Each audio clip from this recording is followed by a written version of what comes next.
Hello दोस्तों, आप सभी का एक नई वीडियो में स्वागत है। और आज मैं आप लोगों को एक इंटरेस्टिंग स्टोरी बताने जा रहा हूं। तो आप लोग सभी इस वीडियो को पूरा जरूर देखेंगे। मैं आप लोगों को एक एक रूल बताऊंगा, आप लोगों को कोई दिक्कत नहीं होगी और आप बिल्कुल बेसिक लेवल से इंग्लिश सीखेंगे, बिल्कुल विस्तार पूर्वक। तो आप लोग सभी इस वीडियो में बने रहिए। ढोलू मोलू दो भाई थे। तो यहाँ पर है थे, था, थे, थी रहने पर जनरली हम लोग वाज या वर का यूज करते हैं।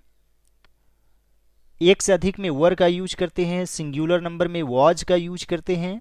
हालांकि आई के साथ भी वॉज लगता है, लेकिन यू के साथ वर लगता है। आई भी अकेला है, यू भी अकेला हो सकता है। जैसे आप बीमार थे तो व्यक्ति की संख्या एक हुई, फिर भी वर लगाना है, यू वर इल। दे के साथ वर लगता है, वी के साथ वर लगता है, और ही शी इट कोई एक व्यक्ति या वस्तु के साथ वॉज लगता है। तो यहां पर व्यक्ति की संख्या दो है, इसलिए वर यूज करेंगे। तो यहां पर लिखेंगे Dholu and Molu were two brothers. Dholu and Molu were two brothers. दोनों खूब खेलते, पढ़ाई करते और कभी कभी खूब लड़ाई भी करते थे। तो एक तरह से पास्ट हैबिट है। पास्ट हैबिट दिखाने के लिए आप used to plus verb one का यूज कर सकते हैं। जैसे मैं खूब पढ़ा करता था, I used to study a lot. तो उसी प्रकार यहां पर लिखेंगे बोथ ऑफ देम, यानी कि दोनों। Use to play a lot, पढ़ाई करते, स्टडी और कभी कभी, एंड समटाइम्स खूब लड़ाई भी करते थे, even fight a lot. Both of them used to play a lot, study and sometimes even fight a lot. एक दिन दोनों अपने घर के पीछे खेल रहे थे। तो यहां पर है खेल रहे थे। यह किस टेंस में है? पास्ट कंटिन्यूअस टेंस, यानी कि सबसे पहले सब्जेक्ट, फिर वाज वर, फिर वर में आईएनजी फॉर्म और फिर ऑब्जेक्ट। यह है पास्ट कंटिन्यूअस टेंस का स्ट्रक्चर। जैसे मैं जा रहा था, आई वॉज गोइंग, हम लोग खेल रहे थे, वी वर प्लेइंग। तो यहां पर है एक दिन दोनों अपने घर के पीछे, के पीछे यानी कि बिहाइंड, और सामने का होता है इन फ्रंट ऑफ। तो यहां पर लिखेंगे one day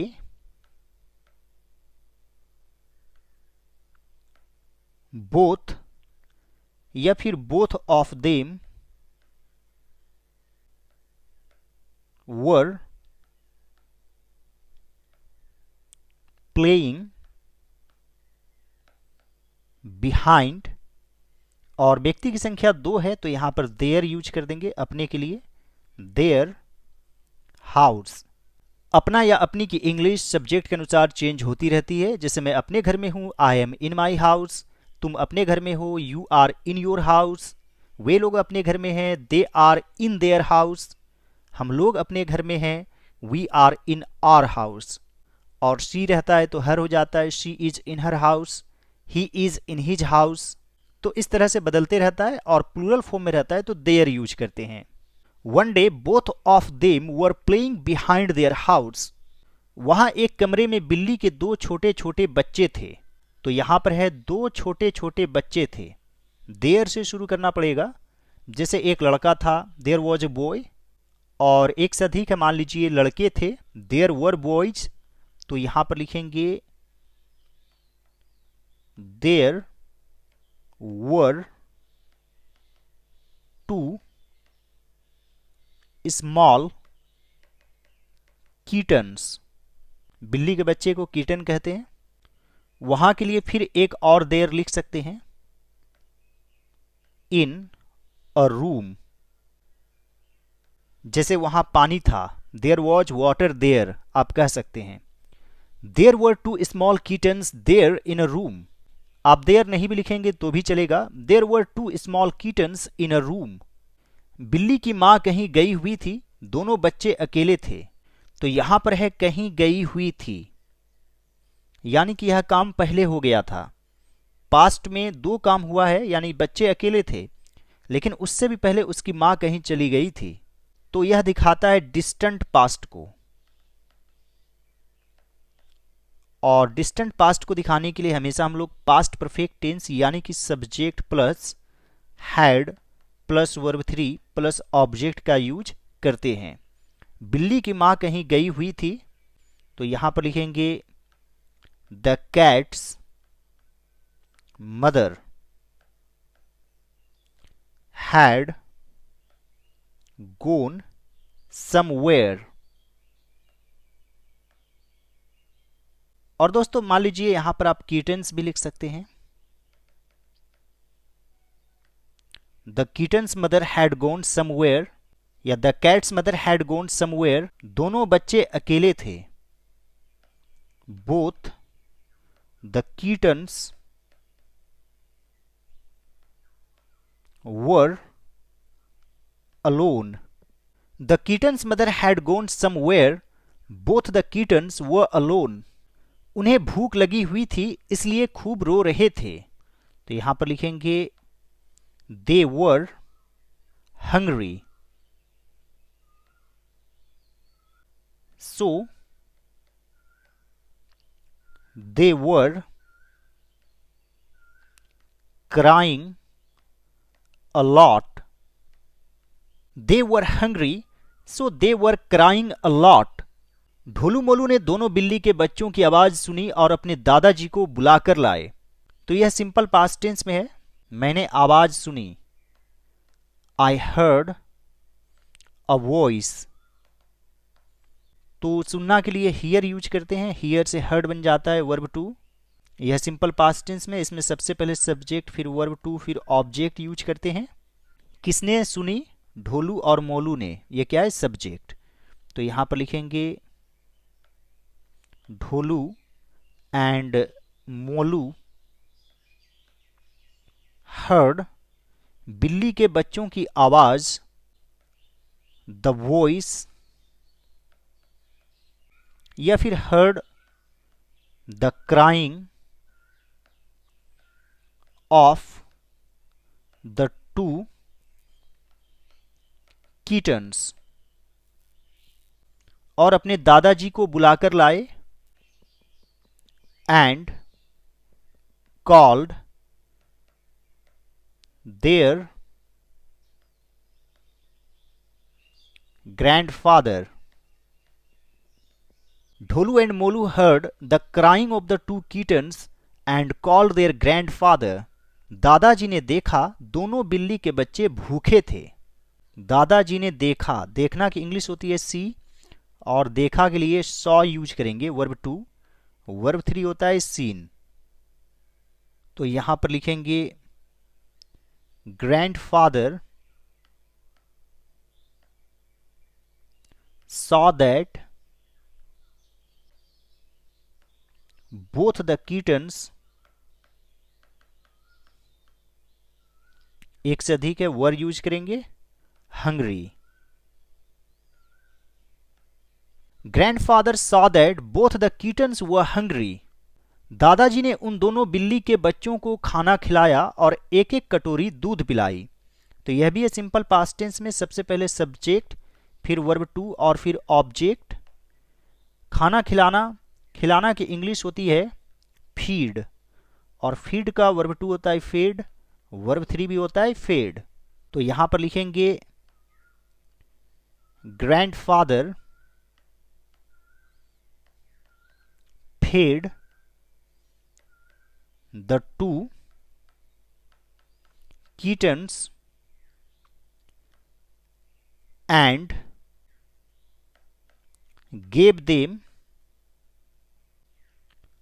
a bowl of milk each। दोस्तों पिलाना के लिए आप गिव का यूज कर सकते हैं, हालांकि पीना के लिए ड्रिंक होता है। Grandfather fed the 2 kittens and gave them a bowl of milk each. अब बिल्ली के बच्चों की भूख शांत हो गई, तो यहां पर लिखेंगे नाउ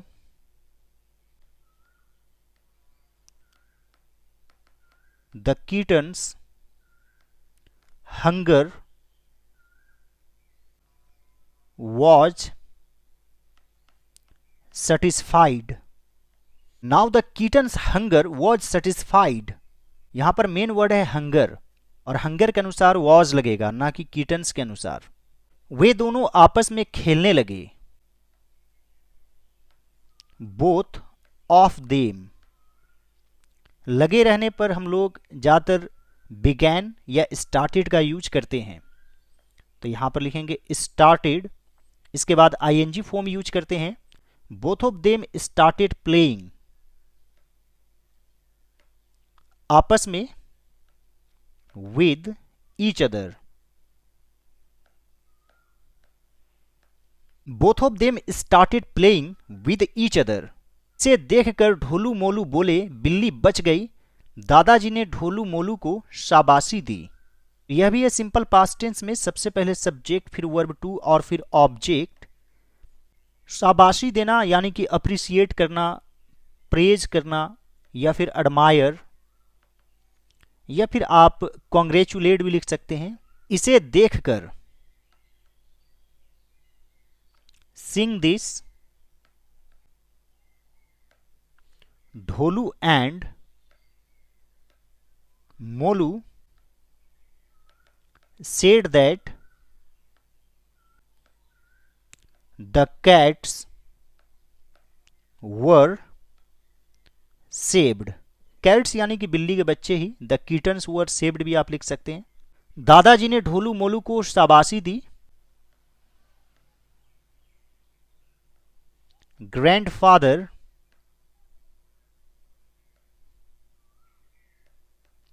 कॉन्ग्रेचुलेटेड या फिर praised Dholu and Molu. Seeing this, Dholu and Molu said that the cats were saved. Grandfather praised Dholu and Molu. इस स्टोरी का मोरल क्या है? दूसरों की भलाई करने से खुशी मिलती है। Doing good to others brings happiness। Doing good to others brings happiness. दोस्तों यहां पर सब्जेक्ट है डूइंग गुड टू अदर्स, और यह एक तरह से अनकाउंटेबल है, इसलिए वर्ब में एस ऐड कर देंगे। आई होप फ्रेंड्स आज का वीडियो आप लोगों को अच्छा लगा होगा। यदि यह मेरा एफर्ट आप लोगों को अच्छा लगे तो इस वीडियो को लाइक कर दीजिएगा। मेरे चैनल पर नए हैं तो जरूर सब्सक्राइब कर लीजिए और दूसरे सभी वीडियोज को जरूर देखिए। Alright friends, thanks for watching, have a great day.